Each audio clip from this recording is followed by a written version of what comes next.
Hello everyone, I'm Martin Lockström. I'm currently at 24-hour quarantine in a hotel in Ningbo in China. Reason why I'm here is because due to some local regulations in the Zhejiang province, everyone currently going to visiting Ningbo that has also been in the cities of Guangzhou and Shenzhen recently. They have to undergo a 24-hour forced quarantine in order to avoid any risk of COVID-19 transfer in the province here. So since I have some time to kill while sitting here at my hotel room, I just wanted to have a brief discussion about the efficacy of wearing face masks. So as you all know, it's a pretty big difference in terms of mask use in countries like China, where even though it's currently not mandatory in open public spaces, people are still wearing face masks to a large extent. I think throughout a day I can probably count number of people that are not wearing face masks on one hand, basically. And here, as it's quite a lot of people, a lot of crowded places. I mean, you're basically immersed in crowds of thousands and thousands of people every day. And contrast that with, for instance, my home country, Sweden, where I recently asked a friend of mine to what extent people are wearing face masks in Sweden, and he replied, yeah, I think it's about 0.01%. I saw two people wearing face masks the other day, and those two people were Chinese, actually. So that's a kind of, the difference in culture and stigma of wearing masks between two sample countries that I'm personally familiar with, being a Swede myself. So what is the reason, why people in some countries, and of course I'm thinking about countries like my home country, Sweden, and also many other Western countries. What is the reason why people are not wearing face masks, to not only protect themselves, but also protecting people in their surroundings? And you probably heard quite a few different explanations to this, among others that, people, they don't really know how to use a face mask. They put them on improperly, and therefore it doesn't give them any protection. It might be the case, yes. You have some people, they don't understand that that the face mask should cover both the mouth and the nose. So yes, if there are fine air droplets in the air that you inhale through your nose, of course that increases the risk of contracting COVID-19.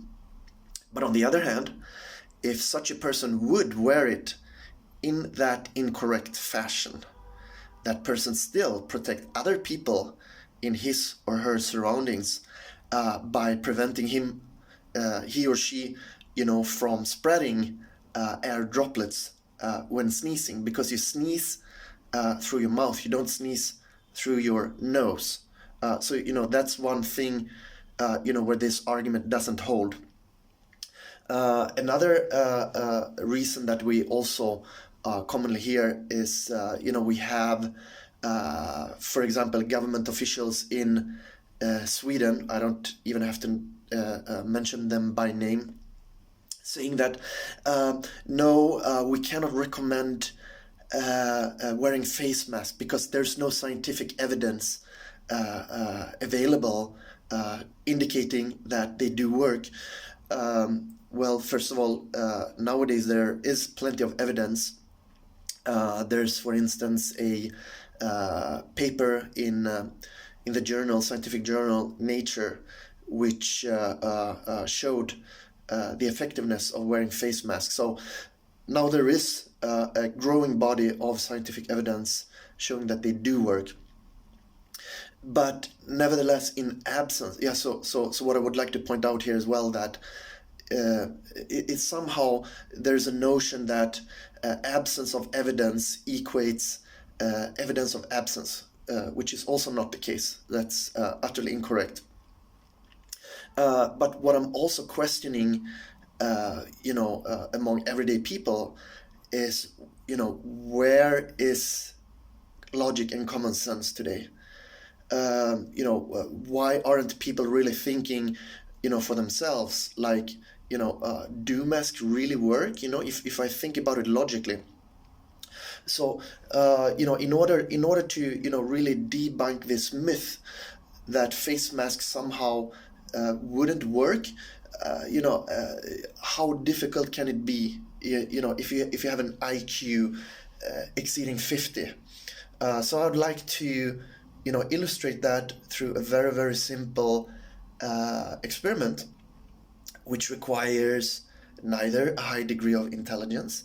It doesn't require any scientific approach. It's just plain hands-on common sense and logic. All right, so let's get started. Okay, so here's the face mask that I use on a daily basis.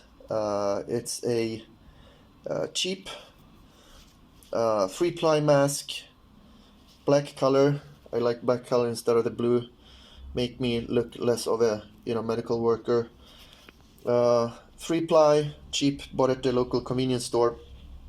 I know that there are other models which are provide better protection, like the N95 or the medical grade type 2R, for instance. But the N95, having better protection, they're also less breathable, meaning that if you wear them for a longer period of time, or if you do some light to moderate exercise, you tend to start suffering from fatigue relatively quickly.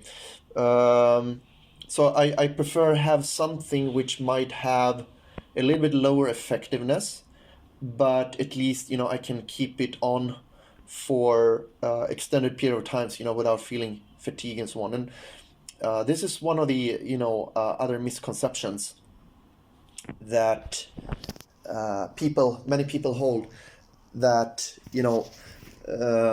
if the protective gear doesn't work to 100%, it's completely useless and should not be worn, which is also utterly false. I would rather say that anything is better than nothing. Even a scarf is better than nothing, because it might not be foolproof and completely protect you from contracting the virus, but on the whole, it will undoubtedly slow down the spread of the virus. So this is why I'm saying why it's so important that everyone takes their responsibility and use proper protective gear. Anyway, so let's walk toward my hotel room door, and let's conduct this little experiment that I was talking about. So basically what I'm going to do is I'm going to sneeze on my hotel room door, and let's just see what happens.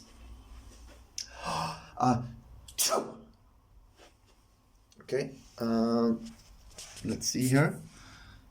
I'm not sure. Yeah, here it's pretty much clear. So you can see, this is pretty much what happened. It's there's a surface area on the door, which is completely covered with droplets from my mouth and lungs. So this is what happened when you're sneezing. So a lot of people and so-called expert, they say that the virus is not airborne, and therefore it cannot spread through the air, which is also true to some extent. But truth of the matter is that when you sneeze, these air droplets, even if they are not completely airborne, they can travel long distances. I read article up to 5-10 meters, and be suspended in the air for up to 15 minutes. I think I saw some source somewhere. Feel free to correct me if I'm wrong. But eventually these air droplets, they will land on surfaces, on the floor, on tables, on desks, on chairs, on door handles, and then eventually other people, they will touch these surfaces, and they will touch their own face, and that's the way the virus enters the body. Anyway, long story short, so finally trying to end this very lengthy and stubborn discussion about the efficacy of wearing masks. So then let me repeat the experiment, with a face mask, and see whether they truly work or not. So yeah, please hang on. Here I am again, equipped with my face mask. So basically what I'm gonna do now is to repeat the experiment wearing a face mask. So let's get started, see what happens. So what I'm gonna do is basically repeat the experiment again. I'm gonna sneeze, try to sneeze on my hotel room door, and don't worry, I'll disinfect the surface with alcohol gel myself, and this hotel room is cleaned with disinfectants on a daily basis by professionals. Anyway, all right, so let me try to sneeze here.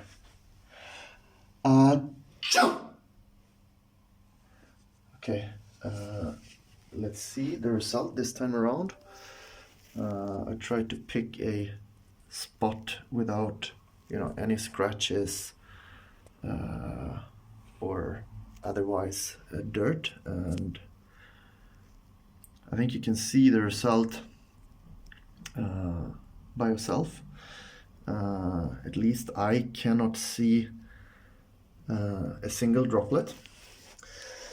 And of course, as always, when I sneeze, there are probably some air droplets or particles coming out of some gaps in the masks, and from the pressure from the exhaling air, and so on and so forth. But again,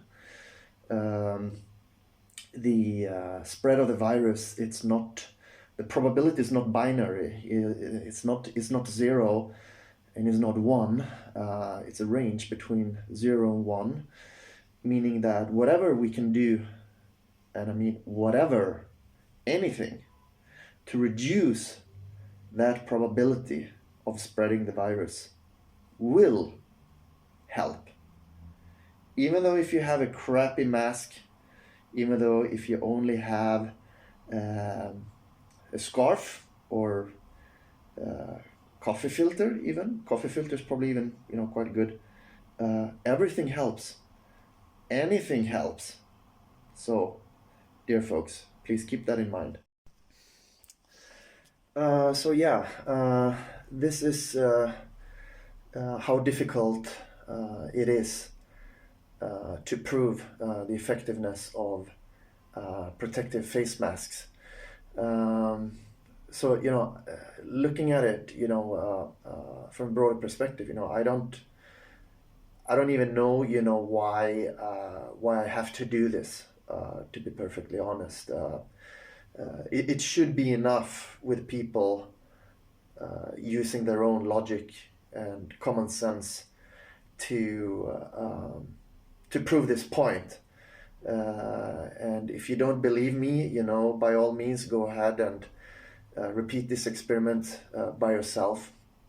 I mean, it's really trivial and at a level that you would need to explain something to a 3-year-old toddler, basically.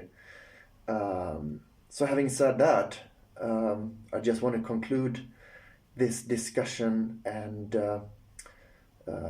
say to all of you that don't use face masks, put on the face mask, you fucking moron, and be responsible. If not toward yourself, at least toward your fellow citizens and the people you love. Thank you very much. I'm Martin Lockström, over and out.